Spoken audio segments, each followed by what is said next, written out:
Y bueno, como les comentaba, es un privilegio ser portador de la palabra de Dios y el Señor pone para nosotros un tema relacionado nuevamente con la mente.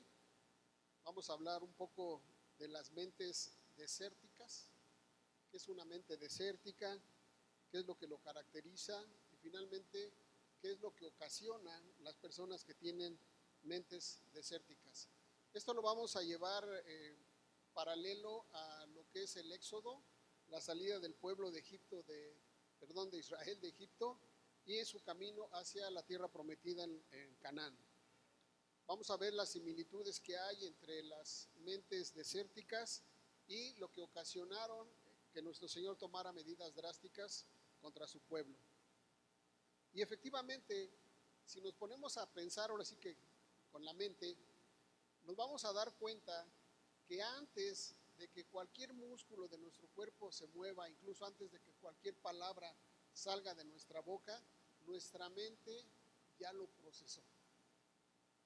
Ustedes se pueden imaginar, por ejemplo, a un corredor de los 100 metros libres, la cantidad de movimientos que tienen que hacer sus músculos para poder llegar a la meta. Bueno, pues la mente lo coordina antes de que den el primer paso. Y coordina cada uno de los movimientos durante la carrera que dura unos segundos. Eso es lo que hace que nuestra mente sea increíble y que sea una de las cosas de nuestro organismo menos estudiadas. ¿Qué es lo que hace la mente que puede recordar el pasado? ¿Cómo funcionan los recuerdos? ¿En dónde están almacenados? ¿Qué es que hace que podamos ir a donde tenemos almacenado eso como si fuera una USB o un disco duro y extraer eso que guardamos ahí alguna vez con alguna vivencia, algún recuerdo que tenemos, que lo conservamos toda la vida, ¿no? Pero hay mentes desérticas, hay mentes que no funcionan como deberían de ser. Y el Señor lo dice desde el Génesis 6:5. Y vio Jehová que la maldad de los hombres era mucha en la tierra y que todo designio de los pensamientos del corazón de ellos era de continuo solamente el mal. ¿Dónde empezó el mal, mis hermanos? En el Génesis. ¿Cuál fue la primera maldad que hizo la creación del Señor? La desobediencia de Eva y de Adán también, por supuesto.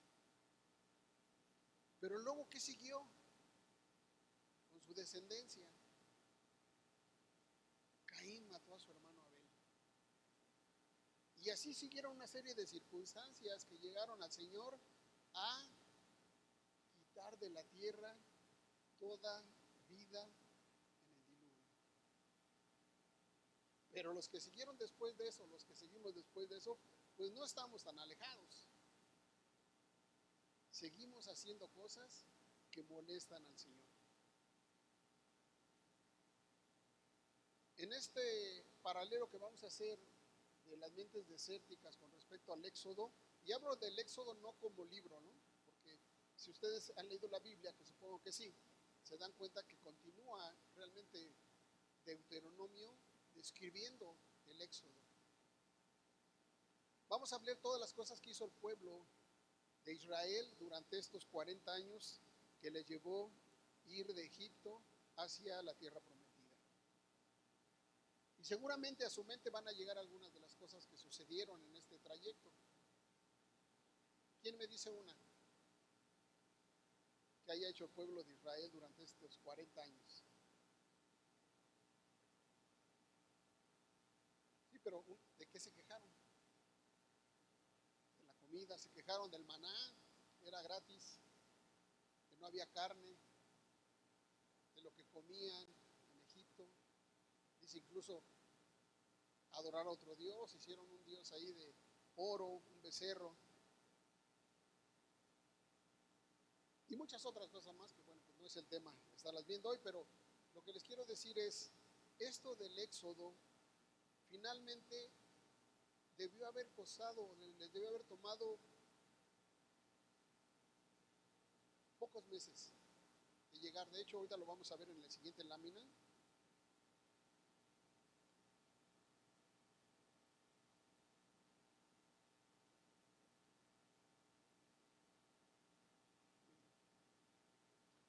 Dice un pensador español que dice, no hay viento favorable para el que no sabe a dónde va.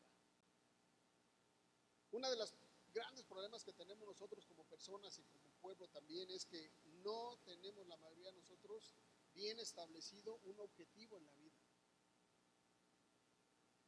Desde niños empezamos a aprender muchas cosas, pero nunca aprendemos a fijarnos y a cumplir objetivos y metas. Obviamente que un niño pequeño no sabe qué va a ser de grande. Si tú le preguntas a un niño pequeño, ¿qué quieres ser cuando seas grande? ¿Cuáles son las respuestas que normalmente recibimos?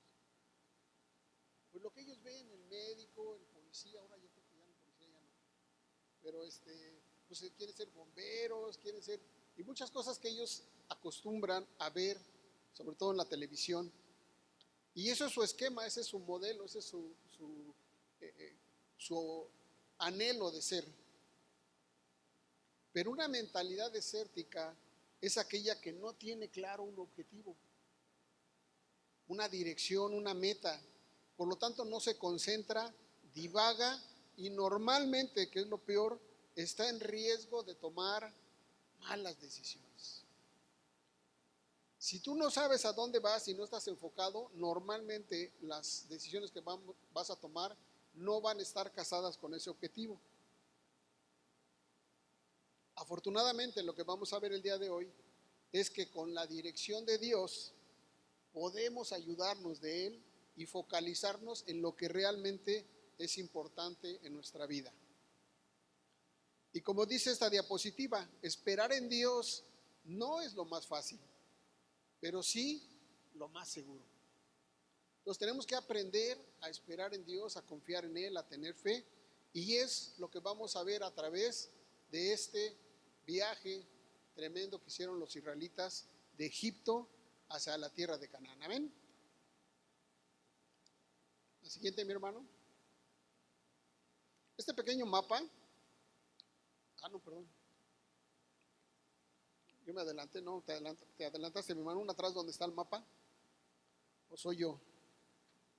No soy yo, es correcta esta. Las mentalidades desérticas. Te voy a leer una serie de características que definen una mentalidad desértica y después vamos a ver y compararla contra la mentalidad de Cristo, que es lo opuesto. Amén.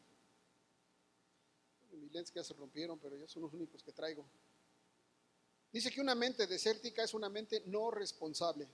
Delega su responsabilidad, es una mentalidad perezosa, necesita que lo empujen para hacer lo que tiene que hacer, no está dispuesto a contestar su llamado, quiere tenerlo todo sin hacer nada, no aprovecha las oportunidades, todo lo retrasa, lo pospone, espera el momento apropiado. No se prepara, no se esfuerza, no quiere andar la milla extra y espera a que otros hagan lo que tiene que hacer. No usa los dones y talentos que Dios le dio y es totalmente una persona emocional. Si te preguntara con cuántos de estos haces match, mi hermano, ¿qué me dirías? ¿1, 2, 3, 4? Pues yo diría que como con unos 6. Pero ahora vamos del otro lado. ¿Cuál es la mente de Cristo? Es una mentalidad responsable. Y nada más ve el contraste, ¿no? Asume responsabilidad, se automotiva, hace todo como para Dios, asume nuevas responsabilidades, aprovecha las oportunidades que Dios le da, responde al llamado de inmediato, es responsable de lo que Dios le confía, se prepara, se esfuerza y hace más de lo que debe, usa sus dones y talentos y los multiplica, es sabio y actúa de acuerdo a principios. ¿Con cuántos de ellos, mi hermano, te puedes identificar?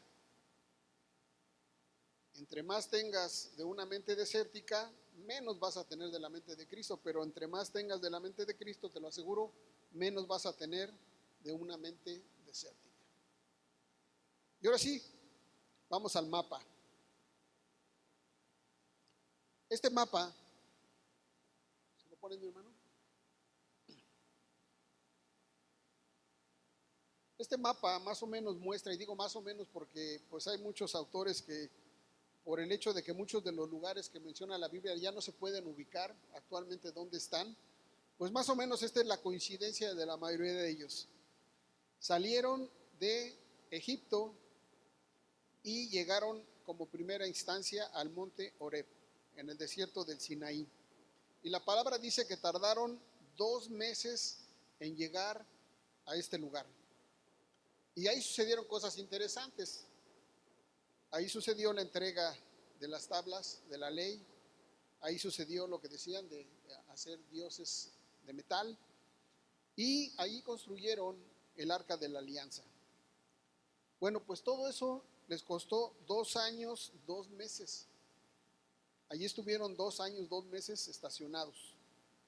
Y después de ahí el Señor los llevó hacia un lugar que se llama Cades Barnes, que son otros 3 meses más o menos al ritmo que ellos iban.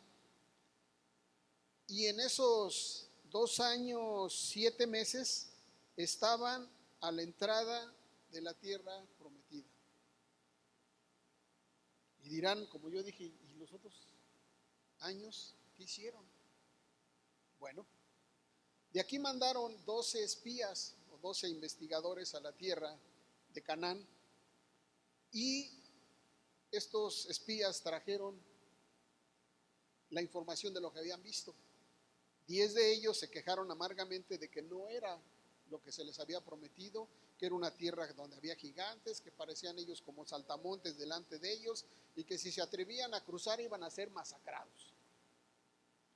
Pero 2 de ellos dijeron que era una tierra buena, que efectivamente sus frutos eran apetecibles, y que si efectivamente había gente poseyendo esas tierras, que se acordaran que el Señor les había prometido que ellos iban a tomar esa tierra y que Él les iba a ayudar.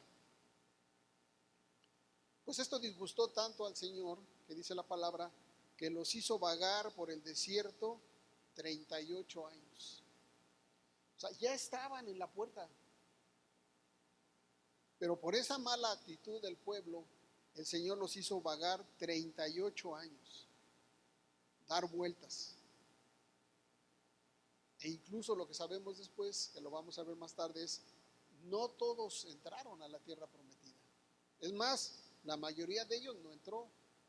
Dice la palabra que todos los que salieron de Egipto en edad ya de poder sostener un arma, de poder guerrear, ninguno de ellos entró a la tierra prometida, precisamente porque el Señor los hizo vagar 38 años para que toda esa generación muriera en el desierto.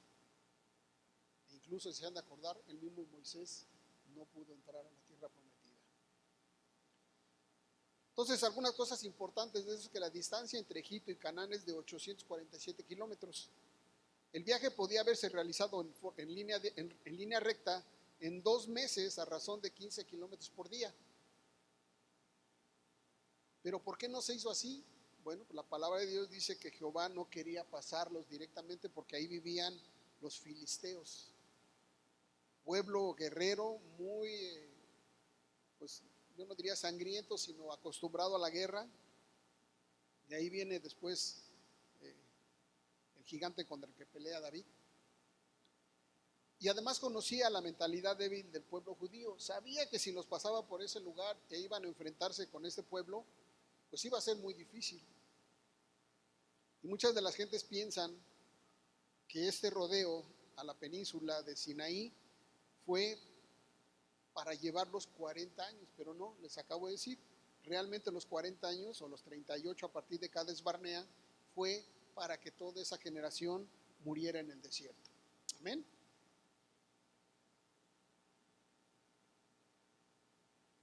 La siguiente, mi hermano. Vamos a ver otras cosas importantes sobre el Éxodo.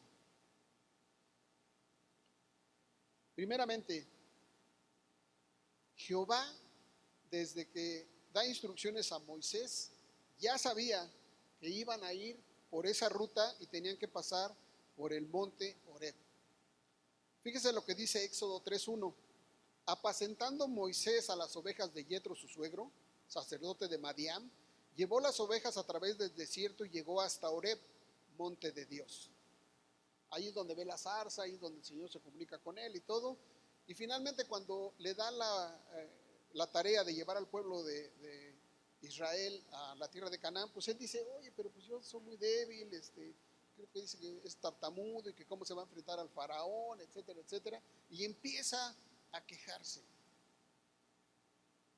Y Dios le responde, ve, porque yo estaré contigo y esto te será de señal de que yo te he enviado. Cuando hayas sacado de Egipto al pueblo, serviréis a Dios sobre este monte. ¿Dónde estaban mis hermanos? En el monte Horeb. ¿Se acuerdan que Moisés se autodesterró de Egipto cuando mató a un egipcio y se fue a vivir ahí en las montañas y a cuidar pues, el ganado de su suegro? Con esto está demostrando Jehová que él ya tenía determinado por dónde tenía que pasar el pueblo de Israel. 3 meses tardaron en llegar al desierto del Sinaí, porque dice la palabra en Éxodo 19 del 1 al 2, en el mes tercero de la salida de los hijos de Israel de la tierra de Egipto, en el mismo día llegaron al desierto de Sinaí. Entonces, 3 meses de Egipto al Sinaí. Y luego acamparon allí por más de 2 años. ¿Cuánto más? Bueno, pues no se tiene exactamente, porque la palabra en Números 1 dice solamente, habló Jehová a Moisés en el desierto de Sinaí, en el tabernáculo de la reunión. Quiere decir que ya lo habían construido. En el día primero del mes segundo, en el segundo año de su salida de la tierra de Egipto. Eso quiere decir que si habían llegado en 3 meses y a los 2 años, 2 meses les habló el Señor allí en el Sinaí, quiere decir entonces que habían acampado más de 2 años. Y luego la distancia desde Sinaí hasta Cades Barnea, que dijimos es la entrada a la tierra prometida, de donde se enviaron los espías a la tierra prometida, es muy similar a la de Egipto al desierto de Sinaí. Por lo tanto, serían otro tiempo igual. Y Deuteronomio 1:2 nos dice, 11 jornadas hay desde Horeb, camino del monte de Seir, hasta Cades Barnea. Y muchos confunden que son 11 días, pero dice 11 jornadas. ¿Qué es una jornada? Si se acuerdan cómo viajaba el pueblo de Israel en tiendas, bueno, pues poner las tiendas, preparar la comida en la mañana, preparar la comida para la tarde y luego en la tarde levantar la tienda para irse a otro lado, para que el otro día estén en un lado diferente, y eso pues no se puede hacer en un día, mis hermanos. ¿Cuánta gente había que estaba en ese éxodo? Llegaron 72 a Egipto, pero dice la palabra que salieron más o menos unos 3 millones de israelitas, más otro tanto de gente que iba con ellos. ¿Se imaginan lo que es mover, ya no digamos 6, vamos a poner nada más los 3 millones que eran los israelitas, por el desierto, en campamentos, levantar en la mañana y estar en otro lugar para poner su campamento y pasar la noche, preparar los alimentos y todo eso, en un día no es posible? Entonces habla de jornadas. Entonces piensan que más o menos el mismo tiempo que llegaron de Egipto a Sinaí, pues es el mismo tiempo que les tomó ir del Sinaí o del monte, ¿cómo se llama? Se me fue su nombre, donde entregaron las tablas de la ley hacia Cades Barnea, pues era otro tanto igual, más o menos, otros 3 meses. 2 años, 7 meses les había tomado más o menos estar en la entrada de la tierra prometida. ¿Qué pasó ahí? Los reportes adversos de 10 de los 12 espías mostraron la mentalidad desértica y la falta de fe del pueblo judío, que sumado a todas las rebeliones que hubo, forzó a Jehová a obligarlos a deambular otros 38 años hasta que la generación de guerra que salió de Egipto no pudiera entrar a la tierra prometida. ¿Dónde lo vemos esto? Bueno, Deuteronomio 2:14, mis hermanos. Todos los que traigan por ahí su Biblia, si lo pueden localizar rápidamente, si no, bueno, pues aquí está. Y los días que anduvimos de Cades Barnea hasta cuando pasamos el arroyo de Ceret, que es la entrada, muy al norte, fueron 38 años, hasta que acabó toda la generación de los hombres de guerra del medio del campamento, como Jehová les había jurado. Este Deuteronomio 1:35 lo vamos a ver un poquito más adelante. Entonces, ya vimos cuál fue el derrotero de este pueblo, ya vimos por qué los 40 años y no los pocos meses que debió haber durado el viaje. 5 mentalidades que vamos a ver del pueblo israelita durante este trayecto. Amén. Número 1. Mi futuro está determinado por mi pasado y mi presente. ¿Cuántos de ustedes creen que esto es cierto? Yo no lo creo. A lo mejor sí, tu pasado sí determina tu presente, pero no puede determinar tu futuro. ¿A poco porque tu papá era borracho? ¿O a poco porque tus parientes fueron ladrones? ¿A poco todo eso hace que tú vayas a ser borracho, golpeador, irresponsable y todo porque tu papá o tu mamá o tus tíos eran así? Sabemos que muchas de estas cosas influyen en la manera de ser de las gentes en su presente, pero de ninguna manera podemos pensar, mis hermanos, que esto o por eso va a ser el futuro de esa persona. Pero se los decimos a nuestros hijos: eres igual que tu padre. Haces lo mismo que hace tu madre y vas a terminar igual. No sirves para nada, saliste de tu tío, quién sabe qué, ¿no?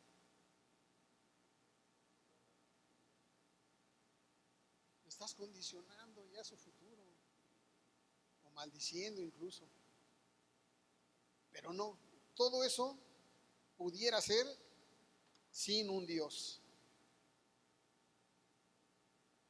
Vamos a ver qué pasó en el Éxodo con respecto a esta mentalidad desértica número 1. Dice Números 14:2-3. Y se quejaron contra Moisés y contra Aarón todos los hijos de Israel. Y les dijo toda la multitud: ojalá muriéramos en la tierra de Egipto, o en este desierto, ojalá muriéramos. ¿Y por qué nos trae Jehová a esta tierra para caer espada, y que vuestras mujeres y vuestros niños sean por presa? ¿No nos sería mejor volvernos a Egipto? Desde un principio, como todos ustedes saben, el Señor le dijo a Abraham cuando saliera de su parentela que iban a estar 400 años de esclavos.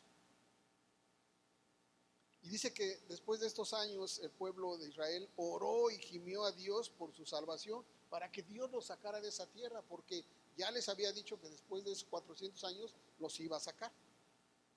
Pero con eso están diciendo que preferían volver a la esclavitud que seguir avanzando a través del desierto hasta la tierra prometida. ¿Tenían un problema, mis hermanos? Sí, ellos eran el problema. ¿Por qué? Sabían exactamente de dónde venían, ¿no? Pero no sabían a dónde iban, o por lo menos no creían que esa tierra que les era prometida así iba a ser. Todo lo que estaba basado en su pensamiento era en lo que habían visto y en lo que estaban viendo en ese momento. Hay que hablar del futuro de un modo positivo, de acuerdo a lo que Dios ponga en nuestro corazón, y no con lo que viste o estás viendo ahora. Permite, mi hermano, que Dios hable de tu futuro. Ponle a Él en sus manos tu vida, no a otra persona. No vayas con una divina que te diga qué te va a pasar en tu futuro. Dios no le gusta eso.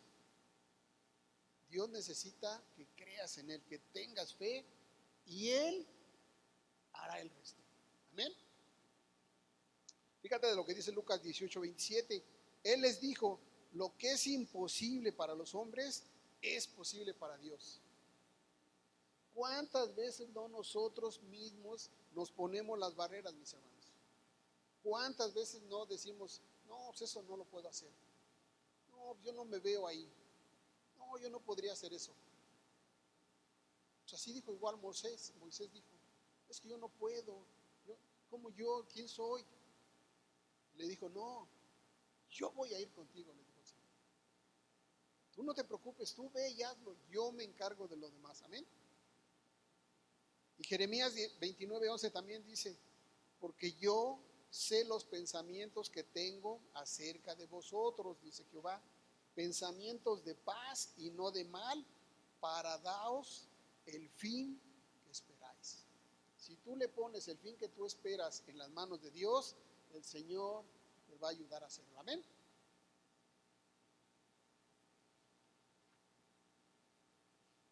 La otra, mi hermano. Vamos a la mentalidad escéptica número 2, que dice que alguien lo haga por mí. No quiero asumir la responsabilidad. Y cuando hablamos de responsabilidad, mis hermanos, somos un pueblo, igual que los israelitas, que normalmente rehusamos la responsabilidad. Nos encanta recibir las cosas de alguien que hace algo, pero no nos gusta hacer las cosas que beneficien a otros. Y esto empieza desde el Génesis 11:31, cuando dice, y tomó y haré a Abraham sus hijos, y a Lot, hijo de Oram, hijo de su hijo, y a Sarai su nuera, mujer de Abraham, su hijo. Y salió con ellos de Ur de los Caldeos para ir a la tierra de Canaán, y vinieron hasta Oram y se quedaron allí. El Señor los manda ir más lejos a la tierra de Canaán, que va a ser la tierra prometida, donde después iba a llevar al pueblo judío después de sacarlos de Egipto, pero ellos llegan hasta un punto intermedio y se quedan ahí. ¿Obedeció? No obedeció. Y como esta hay muchos otros ejemplos. Por ejemplo, ¿se acuerdan de Jonás? ¿Qué hizo Jonás cuando lo mandó el Señor a Nínive a proclamar algunas cosas del Señor? Pues prefirió irse a otro lado, ¿no? Y el Señor mismo se encargó de redirigirlo finalmente a que fuera donde fue enviado. Dios le dio una responsabilidad aquí a nuestro padre Abraham, una ocasión de reaccionar a su capacidad. Le dio la oportunidad de ir a la tierra de Canaán, pero en su lugar él decidió detenerse y asentarse en Orán. ¿Cómo nos gusta, no? Gozar de los frutos de alguien que sembró, pero no nos gusta sembrar. Dice la palabra de Dios, humillaos pues bajo la poderosa mano de Dios para que Él los exalte cuando fuere en tiempo, echando toda vuestra ansiedad sobre Él, porque Él tiene cuidado de vosotros. Y dice echen toda su ansiedad, no dice echen toda su responsabilidad. Toda responsabilidad que nosotros asumimos va a traer consecuencias, ¿sí? Amén. Pero el Señor, si fue una responsabilidad que Él te puso, Él te va a ayudar a hacerlo. No lo vas a hacer tú solo. Échale toda la ansiedad, no la responsabilidad. La responsabilidad personal y sobre todo la que Dios pone en nosotros, no debemos delegarla. Tenemos que hacerlo nosotros. No hay que temer a la responsabilidad porque el Señor va a estar con nosotros y nos va a ayudar, como dice su palabra, a soportarla. Tendrá cuidado de nosotros y nos acompañará a donde vayamos por el resto de nuestros días, dice la palabra. Amén.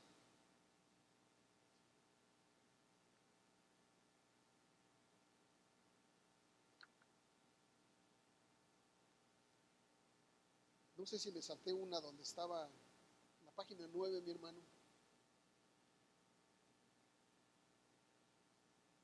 Esa no la había puesto, ¿verdad? Que nadie se rió. Fíjese que una de las cosas que ha sucedido últimamente en las generaciones nuevas es la falta de responsabilidad con el matrimonio. El matrimonio es la célula que Dios estableció para nosotros como el centro del tejido, o sea, de lo que sale todo. Y antes, bueno, pues era un pueblo ¿cómo se llama? De pastores. Necesitaba gente para pastorear las ovejas, que era el pueblo de Israel. Pero bueno, pues ahora si ven nuestros jóvenes, pues la mayoría ya alcanzan edades treintanas, de 30 a tantos, y siguen solteros. Hay unos malos chistes sobre eso, pero bueno, una de las cosas que demuestra la falta de responsabilidad es la falta de querer juntarse con otra persona y crear una nueva familia. Y eso también se ve en nuestra iglesia, mis hermanos, que es lo más triste. Yo se los digo verdaderamente porque lo he visto en nuestra iglesia y en muchas de las iglesias cristianas. Nos hace falta comprometernos con el Señor, tomar la responsabilidad de participar en los ministerios. Y vemos que los ministerios están muy abandonados. Yo me junto con algunos varones los martes, antes lo hacíamos aquí o en un café, y siempre hemos sido un puñado, 5 o 6 no más. ¿Cuántos varones? Yo me acuerdo aquí en esta iglesia, pues fácilmente 50. Pero cuando nos juntamos los varones somos 5. Tengo 8 años en esta iglesia y nunca ha pasado, creo que alguna vez que tuvimos, creo que como 8, nunca ha habido más de eso. Y ahora dijeras, bueno, pues es que había que salir, ir al lugar de reunión. Ahora ya no, ahora lo hacemos por Zoom. Pues ni aún así, mis hermanos, son 5.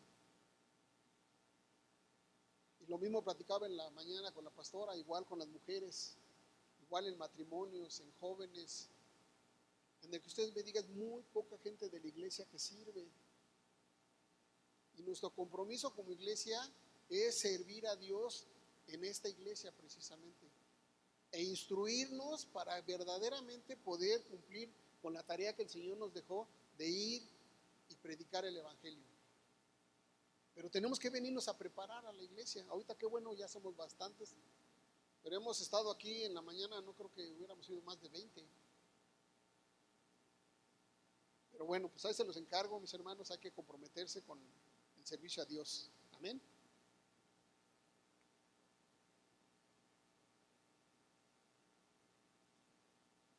Pues vamos a la siguiente, mi hermano.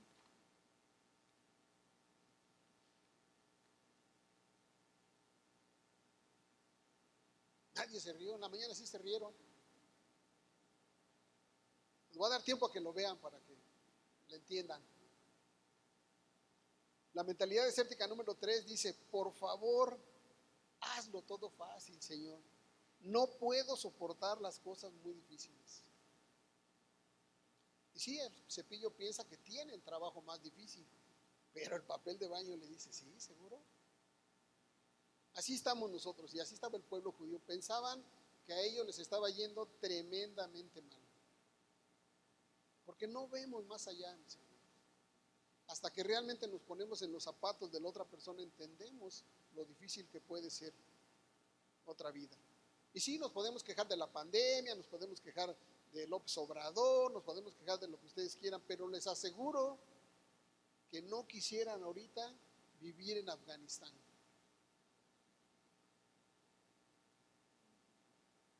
La gente que vive ahí, que está pasando ahorita por esas cosas, como otros ha pasado en otros países, verdaderamente anhelarían estar en un país como el de nosotros. Pero nosotros que estamos aquí nos quejamos tremendamente del Señor. ¿De qué te quejas, mi hermano? ¿Qué es lo que no soportas en la vida? Yo se los confieso, cuando acompaño a mi esposa al doctor y veo que llegamos a la hora que nos citó y vemos que hay 3 antes de nosotros, me lleno de ansiedad. Y quisiera irme de ahí, ¿eh? Ahora que estuvo lo de las vacunas y que llegamos a la tremenda fila que había para las vacunas, yo me desesperé. Y seguramente hay muchas otras cosas que nos exasperan a cada quien de manera diferente.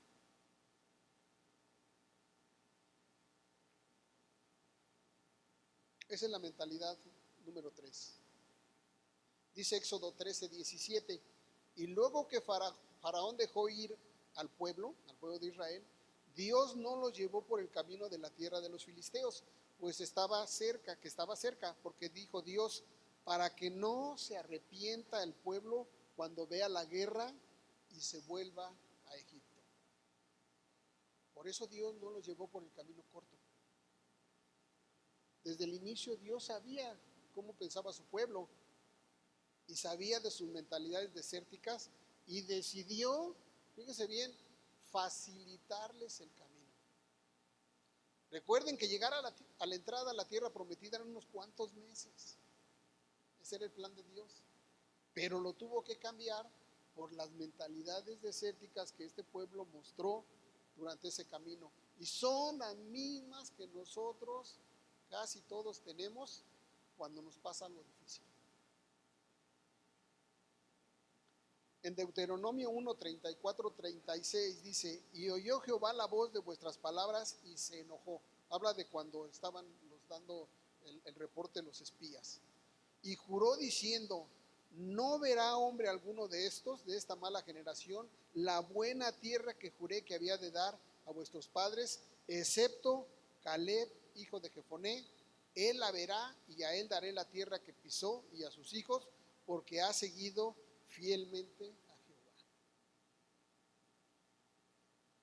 ¿Cuántos tuvieron que morir?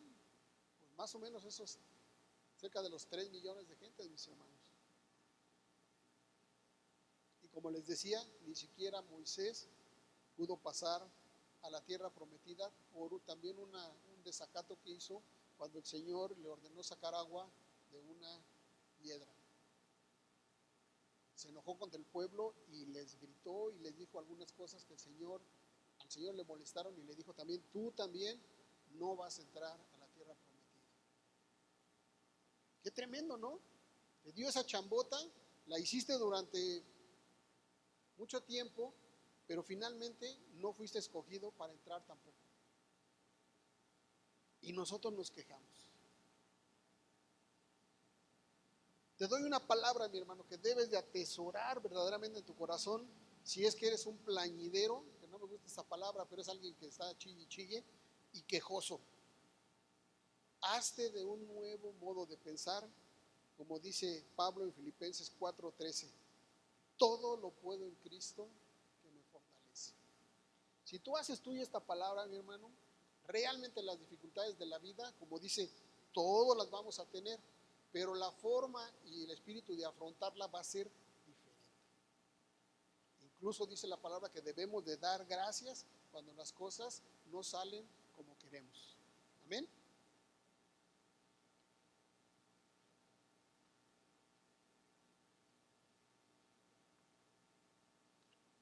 Vamos a la número 4.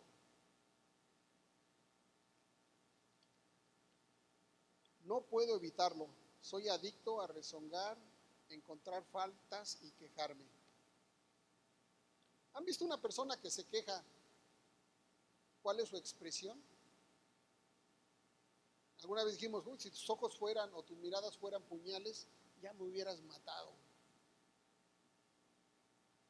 Te transforma tu rostro, te transforma tu tono de voz e incluso te enferma. Esos dolores de colitis, gastritis y todo lo que termine en itis no son más que un resultado de un mal comportamiento. Alguien que no encuentra armonía en su interior tiene el hábito de quejarse constantemente. Te quejas de todo. Si hace frío, si hace calor, si está caro, si está barato, si está cerca, si está lejos. Nada te acomoda. ¿Cuántos de nosotros somos así? Nos quejamos de todo, incluso de las cosas buenas que el Señor nos da, pero que no entendemos. Nos quejamos de lo que no nos es concedido, porque a lo mejor el Señor sabe que si te concede eso, te va a hacer daño. Pero siempre nos estamos quejando igual que el pueblo de Israel. ¿Cuántos de nosotros podemos decir que ya no nos vamos a quejar de aquí en adelante? Amén. Y vamos a ver finalmente la 5. La mente desértica número 5, que dice: no me hagan esperar por nada, yo me lo merezco todo inmediatamente. Todo lo queremos al momento. Somos ahorita la sociedad del ya, de la comida rápida, de tener todo a la mano, de gritarle a Alexa y que Alexa haga la chamba, que ya nosotros nos da flojera pararnos a cambiarle a la tele, a apagar la luz, o que sea, ¿no? Ya te venden aparatos que te controlan todo, mis hermanos.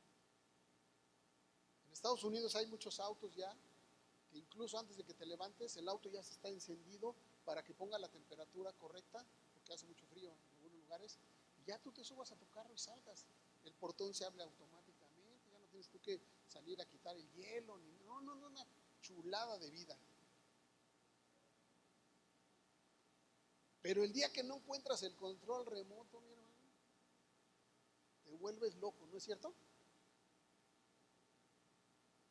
Pues la ansiedad es el cardio, así nos manejamos con esa ansiedad y así vivimos. Y así hay mucha gente que se infarta por desesperados. Pero nosotros no somos así, ¿verdad? La paciencia, mis hermanos, es la cura de la ansiedad y solamente se obtiene mediante la humildad. Esa cola que no avanza, cómo nos detiene, ahora de las vacunas, no sé. Hay muchas cosas que no, realmente son difíciles de soportar. Fíjense que Números 21:4 dice: después partieron del monte de Or, camino del Mar Rojo, para rodear la tierra de Edom, y se desanimó el pueblo por el camino. Si regresáramos al mapa, pudiéramos ver que ya estaban muy al norte, cerca de la tierra prometida, y dieron vueltas ahí, vueltas y vueltas, e incluso regresaron al Mar Rojo, que está hacia el sur, y les hizo regresarse para consumir el tiempo.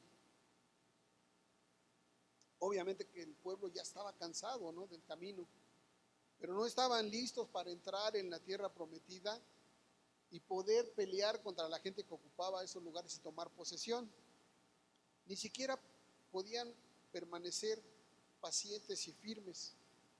Por eso Dios castigó y mandó en algunos lugares, ¿se acuerdan de las serpientes que causaron gran mortandad? ¿Se acuerdan de la cantidad de estas aves, ¿cómo se llaman?, que se comieron? Perdices o codornices. Dice que comieron hasta que se hartaron y después el Señor les dio su castigo. Pues sí, ya estaban cansados. Pero lo que no sabían es que un camino corto no siempre es el mejor. Dice Proverbios 16:25: hay caminos que parece derecho al hombre, pero su fin es camino de muerte. La paciencia no es capacidad de esperar solamente, mis hermanos, sino es la capacidad de mantener una buena actitud mientras te esperas. Pues si estás en una cola, te vas a tener que esperar, mi hermano, a que te toque tu turno. Pero no por eso te vas a empezar a pelear con el de adelante, ni con el de atrás, ni con el que te va a recibir. No, tienes que mantener una buena actitud mientras te esperas. Y eso aplica ahorita cuando esperamos con paciencia la venida del Señor. Santiago 5:7 dice: por tanto, hermanos, tened paciencia hasta la venida del Señor. Mirad cómo el labrador espera el precioso fruto de la tierra, aguardando con paciencia hasta que reciba la lluvia temprana y la tardía. Hay que esperar con paciencia la venida del Señor. ¿Cuándo va a ser? No lo sabemos. Pablo pensaba que a él le iba a tocar verlo. Hay que esperarlo con paciencia hasta que llegue. Amén.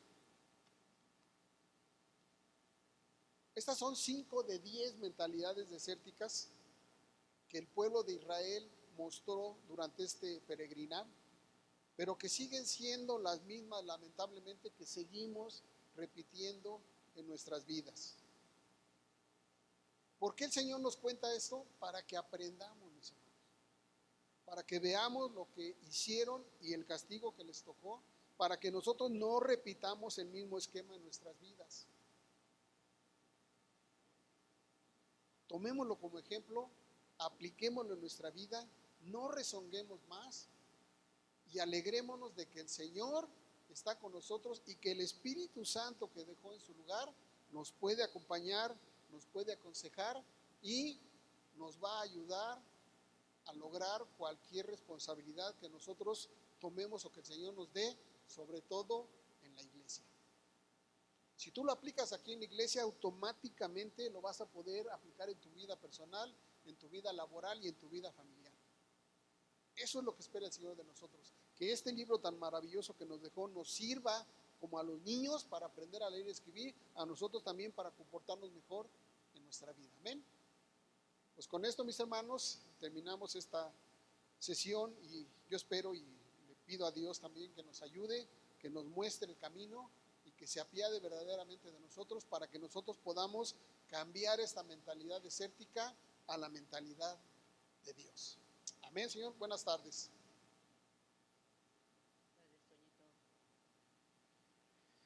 Damos gracias a Dios, mis hermanos, por la vida de nuestro hermano Toño.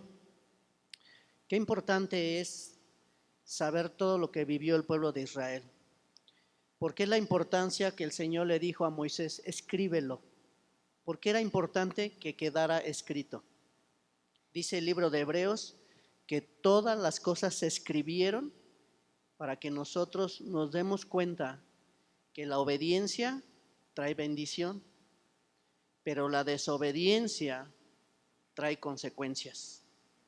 Entonces, toda la desobediencia del pueblo de Israel, todo lo que les ocasionó, mis hermanos, todo lo que les provocó en la vida. Fíjense, tocaba mi hermano Toño lo de las codornices. Si ustedes leen, dice que cuando el pueblo de Israel salió de Egipto, dice que salieron con ganado. ¿Sí lo han leído? Salieron con ganado, reses, borregos, chivos, salieron con mucho ganado. Si querían carne, ¿por qué no mataron un borreguito, verdad? Se hicieron una barbacoa, unas costillitas asadas. ¿Qué era lo que únicamente que ellos querían? Tentar a Dios. Y a veces nosotros tenemos todo de verdad, no nos falta nada. ¿Y qué? No, es que yo quiero eso, es que yo quiero aquello. ¿Sí o no, mis hermanos? Entonces todo eso molesta a Dios. Entonces tenemos que meditar mucho en la palabra de Dios, que cuando el Señor nos dice algo, pues lógico, no todo nos gusta, ¿verdad? Por ejemplo, la Biblia habla de leyes y estatutos. Así dice la palabra, por cuanto guardaste mis leyes y guardaste mis estatutos. Pero muchas veces yo me pregunto, ¿qué es una ley y qué es un estatuto? Entonces, leyes son muchas cosas que comprendemos y estatutos son muchas cosas que no comprendemos, que no sabemos. Pero ahora sí que te lo voy a decir, nos guste o no nos guste, tenemos que obedecer. Tenemos que obedecer lo que nos dice el Señor. Pero todo, mis hermanos, es para nuestro bien. Todo es para nuestro bien. Nunca el Señor te va a ordenar o nos va a ordenar algo que nos dañe, que nos perjudique, jamás. El Señor siempre lo que dejó escrito es para nuestro bien. Amén, mis hermanos. Pues les deseo una excelente semana, mis hermanos. Cuídense mucho, no dejen de orar. Como siempre les aconsejo, no salgan de casa sin antes orar a Dios. No salgas de tu casa sin antes bendecir a tu familia, bendecir a tus hijos. Y tú te vas a dar cuenta que siempre será un día maravilloso. Amén. Que el Señor me los bendiga, mis hermanos, y primeramente Dios, nos vemos el próximo domingo. Estamos despedidos.